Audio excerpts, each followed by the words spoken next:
It's finally happened. Gamers just don't care anymore and they're not apologizing for it. And I think that's what we're seeing in the year 2024 with a spat of releases of great games that are attractive and appealing to the general gamer base, and no one is ashamed of it. And I think that's what we're seeing with games like Stellar Blade, games like The First Descendant, and a multitude of other properties that have come out that are unrepentant with their appeal to the average basic gamer that likes something attractive to look at. And I think this is what we're seeing all throughout the gaming industry in 2024, where games that did this got the attention of gamers and made massive profits. And I think this is the time and the era, it seems like, where gamers are just saying, I like this type of game and I'm not apologizing for it. And it seems like something that needs to be rubbing off the game developers, because a lot of them, at least in the West, are scared to do that. And we're just seeing Asian developers take advantage of the situation and prop up their entire video gaming industry as multiple developers become billion-dollar franchises overnight, because this is a massive hole in the video gaming market that the Western game devs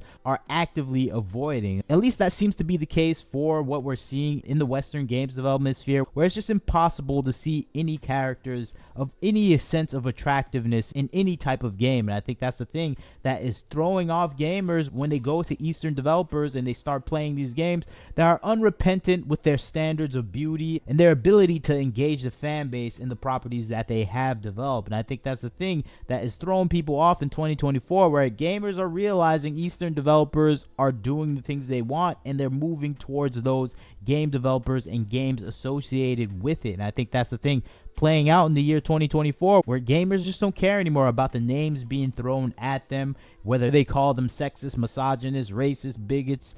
None of that matters anymore. We're just going to go play our games. You can call us names and we'll just ignore you, because words don't really matter anymore, at least during this time, which used to be the case before 2010, where words didn't really matter too much to people. We could just say things and it didn't mean anything, and we can just move on with our life and not react like sensitive babies. And I think that's what we're seeing, a return to form for a lot of gamers, where they're just hearing these noises from other people ridiculing them for liking these games, and they're just going about their day, playing these games, going to work, taking care of their family. Yeah, I know a lot of these people have families and regular lives and regular jobs. They just like taking a break and relaxing and playing an interesting and fun game that is not abhorrently ugly. But that seems to be the opposite thing that Western developers want out of the gaming player base. They want a player base that is stuck in a look that is just wholly unappealing to anyone that is just trying to dive into a late night game and break away from their modern day reality of a 9 to 5 and taking care of kids. People just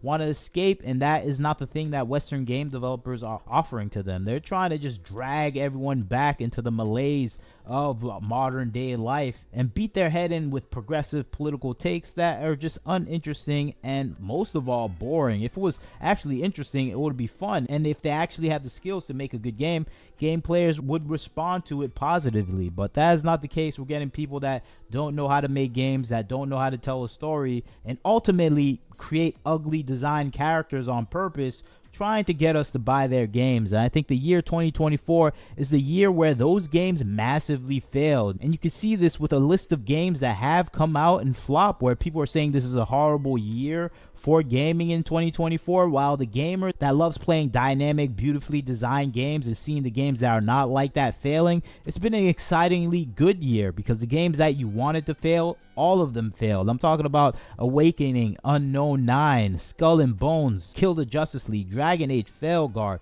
Concord, one of the biggest flops in the history of gaming. Over $500 million lost on a title that was supposed to be the future of Sony, and it's now the bane of Sony, taking down the company into lower depths. Star Wars Outlaws, another gigantic loss from Ubisoft, that just another game that is on the long list of massive flops from Ubisoft that just may bankrupt the entire company within a year with the release of Assassin's Creed Shadows. So these games are horribly developed, with terrible responses from the audience. And of course, critics gave their mixed response because they're getting a paycheck from these developers. But ultimately, these games failed to capture the mind and imagination of gamers. And I think that's the part where gamers are going, yeah, these are the games we don't want to play. And the games we do want to play are massively successful. I'm talking about Shift Up, the developer of Stellar Blade, who went public on the stock exchange in the Korean market and made over $1 billion in funding, increased its revenue by 65%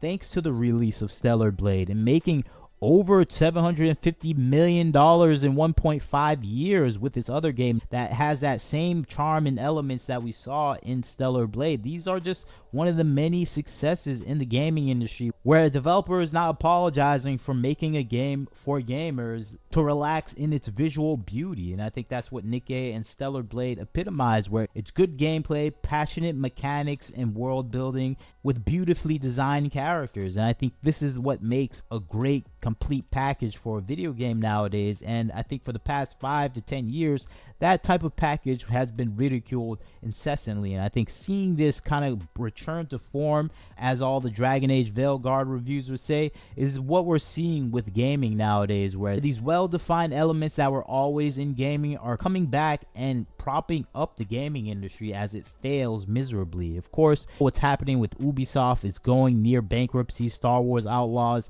was a massive letdown, and of course Skull and Bones was another big disappointment for Ubisoft, where it's going into bankruptcy. And we have Kill the Justice League with Warner Brothers, where it was a $200 million funded game that barely made $20 million and lost the company hundreds of million dollars. And I think that's the situation we're seeing develop all throughout the gaming industry, where gamers are saying, we don't want what you're producing. And of course, if you have the progressive politics layered deep within your product, we're just not going to buy it. And things that gamers don't want are being shown, and we're saying we don't want these pronoun games, these forced uglified female characters, these nerfed depressed male protagonists, these race swap characters. We want something that is just made out of passion for making a beautiful and fun game to play. And I think that is the response that we're getting from Asian developers, and the gamers are responding back by making those companies billion-dollar companies. You can go all the way to Black Myth Wukong and Game Science, where that game made over $1 billion